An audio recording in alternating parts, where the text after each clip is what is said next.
Okay, well, welcome back to another Maintenance Monday out here at Factory Direct. Again here with Tim Linebarger with Westside Appliances. Wanted to go over the dryer. Not going to be a whole lot today, but we are going to talk about the dryer a little bit and some issues that we run into. And one of those issues is what? It just doesn't work at times, and why is that? Typically when a dryer fails, the problem will be it stops heating, right? You put your clothes in and they run for an hour and you open it up and they're cold and wet. Very frustrating moment, I guarantee.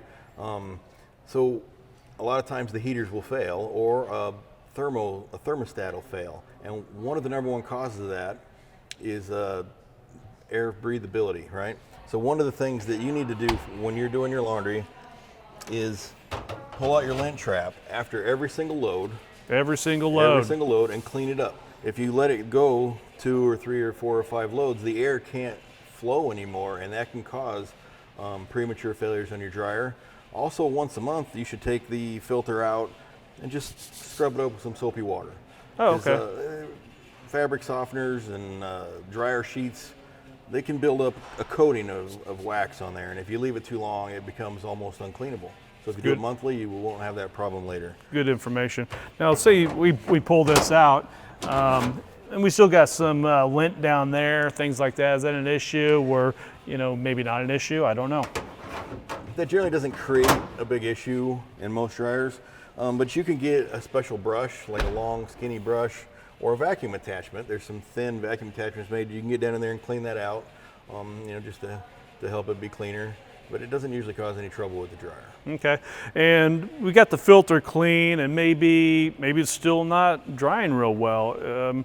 Anything out the actual vent coming out of the house, it could be an issue there? That's a very good point. Dryers can dry most any load in about 45 minutes. And that's assuming you're not putting double loads in. It has to be a good proper size load. Jeans and towels usually take the longest, but they should still get dry in about 45 minutes. So if you feel like your laundry's taking an hour and a half, or you're gonna turn the dryer back on, run it a second time, there's a very good chance that your vent pipes in your house are clogged with lint.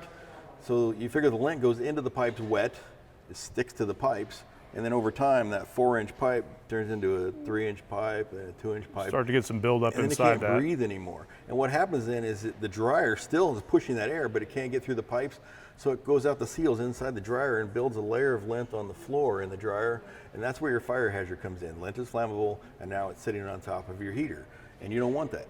So what you need to do is have your vent cleaned, from where it goes into the wall all the way to where it comes out of your house. Okay. Westside does have a service for that. We have technicians that can come out and they run a rotary brush through your pipe, scouring the pipe, and then they will suck all the dirt out of there so that it can breathe properly. Most houses should do that about once a year. Okay, that's good information, Tim.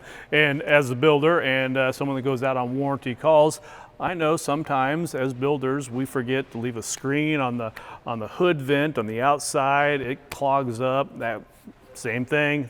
Not going to get any air flowing through there, and we got a problem. Okay, so one thing to check right there is make sure your builder didn't leave a screen in there clogging that hood vent up. Other than that, clean out your filter right there, screen, sorry, and we should be good to go. So hey, we're going to be here. You're going to join me again next Monday for another Maintenance Monday. Thanks, Tim.